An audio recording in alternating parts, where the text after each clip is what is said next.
पास अपनी थोड़ी सी जमीन थी जहाँ पर वो हर साल खेती करता था। इस बार माधव ने अपने खेत में गन्ने उगाए हैं। फिर माधव उस गन्ने को काटकर व्यापारी को बेच देता था। देखो माधव, बाजार में गन्ने के दाम कम हो गए हैं। इस वजह से मैं तुम्हें ज्यादा दाम नहीं दे पाऊंगा। लेकिन सेठ जी, शहर में गन्ने के जूस के दाम तो बहुत बढ़िया है, तो गन्ने के दाम कैसे कम हो सकते हैं? तुम्हें बेचना है तो बेचो, दाम तो कम ही मिलेंगे। अगर तुम्हें बेचना है तो कल बता देना, मेरे आदमी गन्ने आकर ले जाएंगे। थका हारा अपने घर लौटता है। माधव के परिवार में उसकी पत्नी शांति और उसकी एक बेटी थी प्रीति। उसके साथ वो रहता था। आ गए आप? गन्ने बेच डाले, पैसे लाए हैं। प्रीति के कॉलेज की फीस भी भरनी है। अगले दिन माधव फिर से अपने खेत में आता है और सेठ को गन्ने बेचता है। गए आप? क्या हुआ? आप इतने परेशान क्यों हैं? वो गन्ने तो आज मैंने बेच दिए, पर ज्यादा दाम नहीं मिला। वो सेठ बता रहे थे कि बाजार में अब दाम कम हो गए हैं, इसलिए। तो आपने कम दामों में गन्ने बेच दिए? तो फिर मैं क्या करता? प्रीति की कॉलेज फीस भी भरनी है, इसलिए मैंने बेच दिए। वो लोग बात कर ही रहे थे, तभी वहाँ प्रीति आती है। क्या सच में पिताजी, हमारे गन्ने इतने सस्ते बिक रहे हैं, लेकिन गन्ने का रस तो सस्ता मिलता नहीं है। कम से कम एक ग्लास के 20 रुपये तो लगते ही है।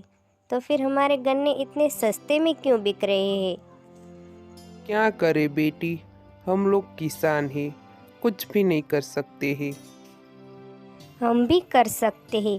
क्यों ना हम लोग गन्ने का रस निकाल कर बेचना शुरू कर दे। हमारे ही खेत के गन्ने होंगे और लोगों को ताज़ा रस भी पीने को मिलेगा।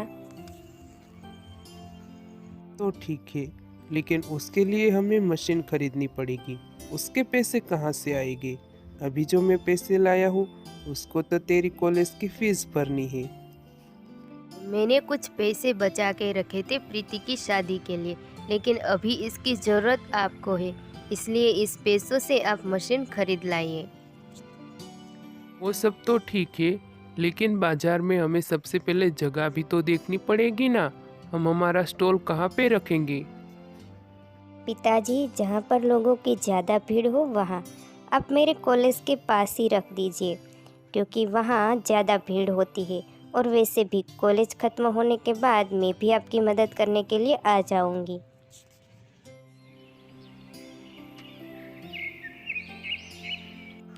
अगले ही दिन माधव ने मशीन में गन्ने डालकर रस निकालना शुरू कर दिया।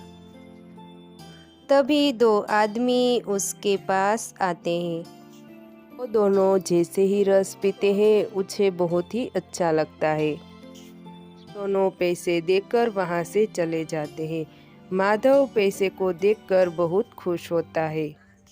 कुछ देर बाद और लोग भी उसके यहाँ रस पीकर जाते हैं। तभी प्रीति माधव से कहती है, पिताजी, मैंने कहा था ना कि लोगों को हमारा रस बहुत ही पसंद आएगा। हाँ बेटी, तुम ठीक ही कह रही थी। भगवान के आशीर्वाद से सब कुछ सही चल रहा है। सुबह रोज प्रीति अपनी कॉलेज जाया करती थी। शांति सुबह सुबह करके काम करती थी। माधव खेत जाकर गन्ने काटता था। फिर दोपहर को तीनों साथ मिलकर अपने गन्ने का ठेला संभालते थे।